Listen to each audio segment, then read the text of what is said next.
के माता पिता बचपन में ही गुजर जाते हैं। पिता जिनके पास काम किया करते थे, कन्हैया उसी सेठ के पास काम किया करता था। वह उसे 2 वक्त का खाना देकर रोज 20 रुपए दिया करता था। सेठ जी के पास जो गायें थी, उन्हें चारा खिलाने के बाद दूध निकालने का काम किया करता था। वो बहुत भोला था, कोई भी उसे बेवकूफ बना देता। जल्दी से तू दूध दे देगी तो तुम्हें घास खिलाने के लिए ले जाऊंगा। जल्दी से दे। क्यों कन्हैया, किससे बात कर रहा है? इधर तो कोई दिखाई नहीं दे रहा है। यहाँ देखो माँ जी, इस गाय से बात कर रहा हूँ। जल्दी से दूध दो ऐसा कह रहा हूँ। इन्हें चारा चराने ले जाना है ना। तू कभी नहीं सुधरेगा। तू जो बात कर रहा है क्या उन्हें समझ आएगी? चल अभी बचा हुआ काम खत्म करके कुछ खा ले, फिर उन्हें चारा चराने के लिए लेके जा। क्या माँ जी, खाना तैयार हो गया है क्या? सुबह से सिर्फ भूख ही लग रही है। पहले खाना खाकर फिर दूध निकालता हूँ। पहले पूरा काम खत्म कर, हाथ पैर मुंह अच्छे से धो, फिर आकर खाना खा ले। समझ में आया? तभी कन्हैया बचा हुआ काम खत्म कर दूध निकाल के उन्हें देता है। खाना खाकर सारी गायों को चराने के लिए लेकर जाता है। तब गांव में जाने के बाद, उधर देख, वो भोला कन्हैया हमारी तरफ ही आ रहा है। चल उसके साथ थोड़ा खेलते हैं। उसे देखकर हंसी आती है। क्यों यार, हमेशा उसका मजाक बनाता है। क्या बिगाड़ा है उसने तेरा? क्या फर्क पड़ता है, कब तक ऐसे ही खड़े रहेंगे हम? कुछ हरकत करेंगे तो मजा आएगा। तू देख अभी। अरे कन्हैया, किधर जा रहा है? जल्दी में है क्या? गाय को चारा खिलाने ले जा रहा हूँ। धूप निकलने से पहले जाना है। वो सब तो ठीक है, लेकिन कल दशहरा का त्योहार आ रहा है ना। हम सभी लड़के पास वाले गांव के साथ कबड्डी खेलने की सोच रहे हैं। तुझे कबड्डी आती है ना? तूने कहा था खेलेगा हमारे साथ। क्यों नहीं खेलूंगा, मैं बहुत अच्छा खेलता हूँ। एक बार उस पार गया तो 4 को खींच कर लाता हूँ। ठीक है। पास वाले गांव को हराना है तो तुझे अभ्यास करना होगा, तभी हम उन्हें हरा सकते हैं। बिल्कुल, अभ्यास बहुत करना होगा हमें, नहीं तो हम हार जाएंगे। इन सारी गायों को चारा खिलाने के बाद मैं शाम के समय खेलने आ जाऊंगा। हाँ, ठीक कहा तूने, लेकिन यहाँ पर एक संकट है। हम सभी कबड्डी गांव के बीच में यहीं पर खेलने की सोच रहे हैं, लेकिन ये जो पेड़ है ना, बीच में है। अगर इसे थोड़ा हटाकर वहाँ रख देंगे तो हमें खेलने के लिए जगह बन जाएगी। लेकिन इसे हटाकर वहाँ रखना हम दोनों से नहीं हो रहा है। क्या तू हमारी थोड़ी मदद करेगा? क्या इस पेड़ को हटाकर वहाँ रखना है? बाप रे, क्या ये हट सकता है? ऊपर से इतना बड़ा पेड़ है। हम तीनों से ये हो सकता है क्या? और किसी को बुलाकर लाते हैं। क्यों नहीं हो सकता? पहले ये पेड़ मेरे घर के सामने था, रास्ते के बीच में था, इसलिए मैं और विष्णु इसे यहाँ लाए थे। हम दोनों लेकर आए थे, पता है? क्या सच में इतना आसान है? फिर चलो इसे हटाते हैं। तभी वो दोनों धकेलने का नाटक करते हुए कन्हैया को देखकर हंसने लगते हैं। कन्हैया बेचारा जी जान लगाकर धक्का देता रहता है और वो उसकी बेवकूफी का मजाक उड़ाते हैं। यह सब देखते हुए कन्हैया का सेठ लाला वहाँ आता है और कन्हैया से पूछता है, क्या हुआ कन्हैया, क्या कर रहा है? क्या रे तुम लोग इसे क्या करवा रहे हो? कुछ नहीं सेठ जी, हम सभी ने कल आने वाले दशहरा को पास के गांव वालों से कबड्डी खेलने की चुनौती रखी है। अभ्यास करने के लिए जगह नहीं है, ये पेड़ बीच में है, इसलिए इस पेड़ को हटाकर अभ्यास की जगह बना रहे हैं। इसलिए इसे धकेल रहे थे। आप भी सहायता कर सकते हैं, हम तीनों से तो नहीं हो रहा। भोला कहीं का, और तुम लोग क्या इसे पागल बना रहे हो? इसके मजे ले रहे हो? सेठ जी, हमारे मना करने के बाद भी मैं इस पेड़ को यहाँ से हटाकर दिखाऊंगा ऐसा कह रहा है। और कुछ ज्यादा बात किया तो तुम्हें पंचायत बैठाकर सजा दिलाऊंगा। चलो जाओ यहाँ से, जाओ। देख कन्हैया, अगर उन्होंने तुझसे कुछ कहा तो भी इतना बड़ा पत्थर और इतना बड़ा पेड़ कैसे हटेगा यहाँ से? थोड़ा तो बुद्धि का इस्तेमाल कर तू। वैसा नहीं है, पहले ये पेड़ उनके घर के पास था, फिर उन्होंने यहाँ लाकर रखा। तुझे कितनी बार समझाया मैंने, फिर भी इतना भोला कैसे हो सकता है तू? ठीक है, गायों को चारा खिलाकर ले आ। तभी कन्हैया झाड़ियों में गायों को चारा खिलाने के लिए ले जाता है। सभी गायों को पेड़ों से बांधकर उनसे कहता है, आप लोग यहीं पर रहो, ठीक है? मैं जाकर घास काट के ले आता हूँ और तुम्हें देता हूँ। कैसी बात कर रहे हो तुम? इन्हें यहाँ बांध कर घास काट कर लाओगे और इन्हें दोगे? इससे अच्छा इन्हें यहीं पर खुला छोड़ दो जी, वो खुद ही घास को खा लेंगे। कल तक मैं ऐसा ही करता था, लेकिन विष्णु ने मुझसे कहा, अगर तू ऐसा करेगा तो गाय ज्यादा दूध देगी, इसलिए ऐसा कर रहा हूँ। कल से ये गाय ज्यादा दूध देगी, देखिएगा आप। तुझे पागल समझने वाले तेरे साथ खेल रहे हैं। तू अगर घास लेकर इन्हें देगा तो इन्हें यहाँ लाने की जरूरत क्या? तू घास लाकर इन्हें घर पर भी दे सकता था। तू कोई भी कुछ कहता है तो उन पर विश्वास करता है, समझे तुम? और वो सभी तेरे साथ खेलते हैं। कन्हैया का भोलापन देखकर सभी लोग उसके साथ खेलने लगते हैं। कन्हैया को कोई भी कुछ भी कहता तो वो उस पर विश्वास कर लेता। हर रोज वो गायों को झाड़ियों में चारा खिलाता। एक दिन कन्हैया गायों को छोड़कर एक पत्थर पर बैठा था। हाँ, इन साधु को देखकर नमस्कार करने का दिल कर रहा है। वैसे ये यहाँ क्या कर रहे हैं?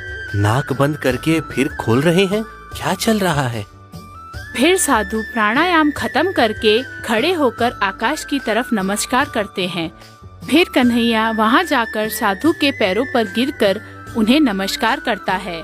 बाबा, आप कौन हो? कहाँ से आ रहे हो? कहाँ जा रहे हो? क्या मैं जान सकता हूँ? मैं श्रीपुरम से आ रहा हूँ बेटा। काशीपट्टनम जा रहा हूँ, वहाँ मेरा आश्रम है। वो सब तो ठीक है, लेकिन आप कुछ समय पहले नाक बंद करके फिर उसे खोल रहे थे, फिर आकाश की तरफ नमस्कार कर रहे थे। आपने आखिर ये क्या किया, मैं जान सकता हूँ? उसे नाक बंद करना नहीं कहते बेटा।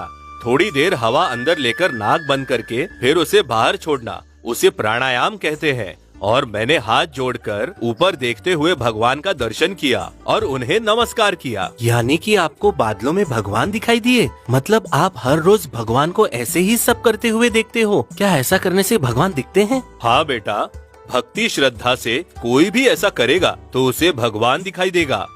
ऐसा कहकर साधु वहाँ से चला जाता है। थोड़ी देर बाद वो साधु नाक आँख सब बंद करके फिर हवा बाहर ना छोड़ते हुए भगवान को देख रहे थे, कह रहे थे, अगर वैसा मैं भी करूँगा तो मुझे भी भगवान दिखाई देंगे क्या? मैं क्यों इतना सोच रहा हूँ? मैं भी तालाब में नहाकर साधु ने जो किया बिल्कुल वैसा ही करके देखता हूँ। भगवान दिखते हैं या नहीं दिखते हैं? तभी कन्हैया नाक को बंद करके हवा अंदर लेकर बाहर छोड़ते हुए जिस तरह साधु ने किया था वैसा ही कुछ देर तक करता रहता है। अरे क्या है ये सब? मैं इतनी देर से कर रहा हूँ फिर भी मुझे भगवान नहीं दिखाई दे रहे। शायद साधु की तरह नहीं कर रहा हूँ, पूरी तरह से नाक बंद करके हवा नहीं छोड़नी है शायद। तभी कन्हैया नाक को जोर से पकड़कर हवा बिल्कुल भी बाहर नहीं छोड़ता। यह सब देखकर राधा कृष्ण, देखा आपने कृष्ण, आपके भक्त आपके लिए कितनी तकलीफ उठा रहे हैं।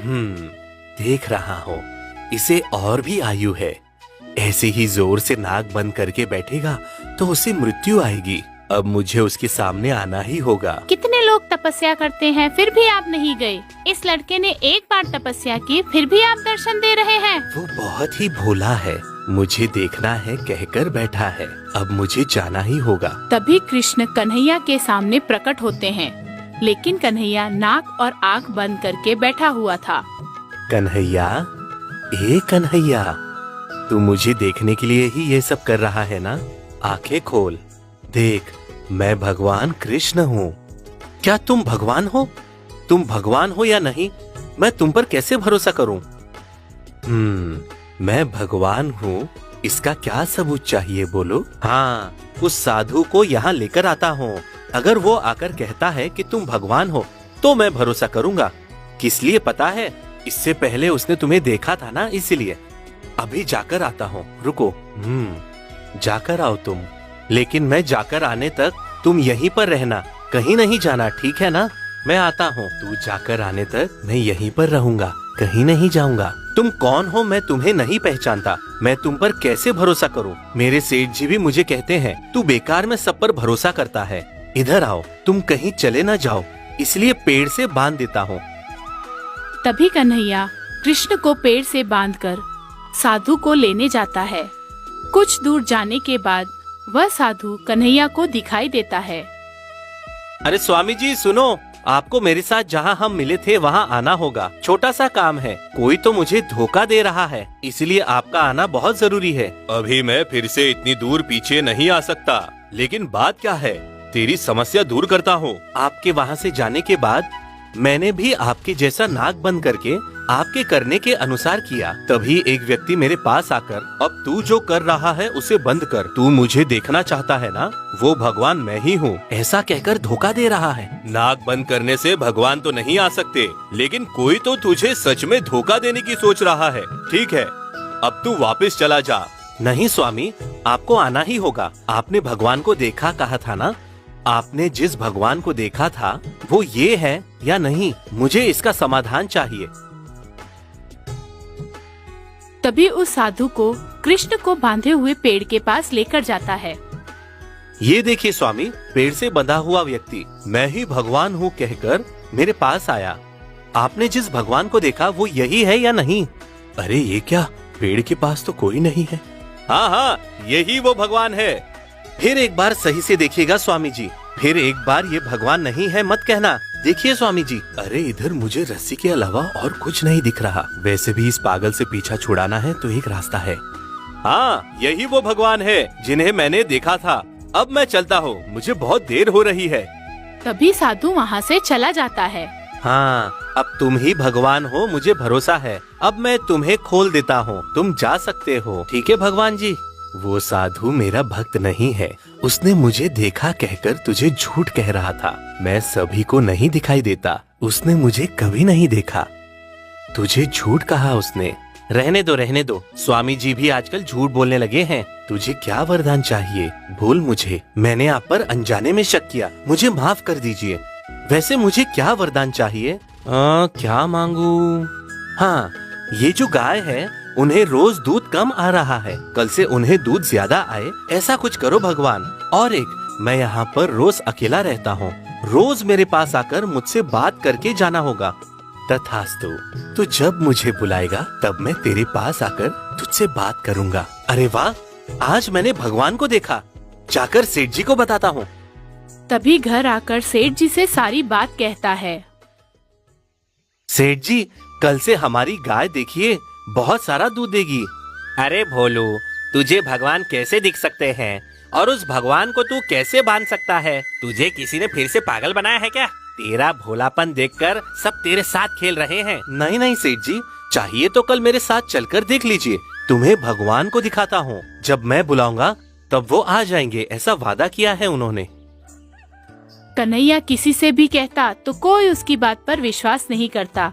दूसरे दिन सुबह कन्हैया गायों के पास दूध निकालने जाता है। उस दिन गायें 4 गुना ज्यादा दूध देती हैं। उसे लेकर कन्हैया सेठ जी के पास जाता है और कहता है, ये लीजिए सेठ जी, मैंने कहा तो यकीन नहीं किया ना आपने।